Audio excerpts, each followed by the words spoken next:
दोस्तों, जब से मिर्जापुर मूवी का ऐलान हुआ था, तब से लोगों में एक अलग ही उत्साह देखने के लिए मिल रहा था। अब 2 मिनट का टीजर सामने आया है, तो भाई उसने साफ कर दिया है कि मामला इस बार और ज़्यादा तगड़ा होने वाला है।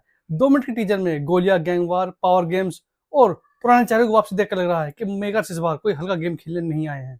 लेकिन ट्रेलर खत्म होते ही सबसे बड़ा सवाल यही उठता है कि ये कहानी आखिरकार टाइमलाइन में कहाँ फिट बैठती है? क्योंकि दोस्तों, अगर आपने तीनों सीज़न देखे होंगे, तो उसमें कई किरदार अपनी कहानी पूरी कर चुके थे और काफ़ी लोगों को हमने अपनी आँखों के सामने जाते हुए देखा था। तो भाई, ये सब पुराने चेहरे वापस आ कहाँ से रहे हैं? और सबसे बड़ी बात, मुन्ना भैया की वापसी। सीज़न 2 में उनके साथ क्या हुआ था, ये वो तो किसी से छुपा है नहीं। फिर वो इस फ़िल्म में कैसे नज़र आ रहे हैं? और सिर्फ़ मुन्ना भैया ही नहीं, और ऐसे कई किरदार जिनकी कहानी पहले खत्म हो चुकी थी। अगर ध्यान से देखें तो पूरी फ़िल्म का माहौल सीज़न 1 जैसा ही दिखाई देता है। वही मिर्ज़ापुर, वही दबदबा, वही पुरानी सत्ता का खेल और वही कालीन भैया का अटूट साम्राज्य है।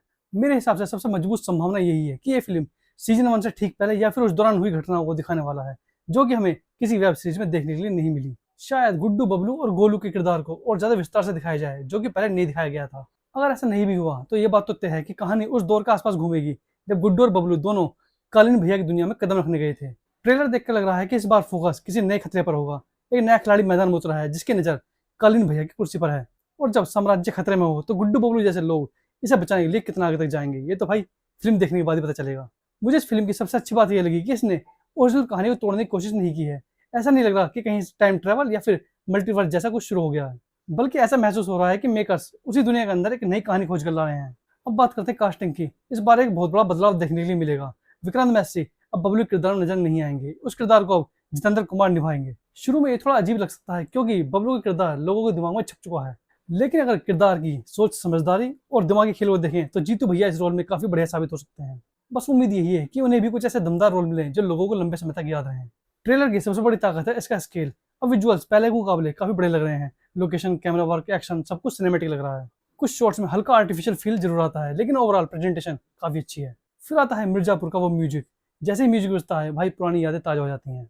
मुन्ना भैया की एंट्री हो या फिर कालीन भैया की मौजूदगी, हर सीन में वही खौफ और दबदबा महसूस होता है। ट्रेलर की एक अच्छी बात यह भी है कि इसमें जरूरत से ज्यादा कहानी नहीं बताई गई है। इतने किरदार होने के बावजूद भी किसी को ज्यादा लंबे डायलॉग्स नहीं दिए गए हैं। बस मुख्य खिलाड़ियों को थोड़ी थोड़ी जगह दी गई है और बाकी काम माहौल ने कर दिया। नई विलेन की एंट्री भी काफी दिलचस्प लग रही है। उसका लुक और लोकेशन किसी अलग ही इलाके की तरफ इशारा कर रहे हैं।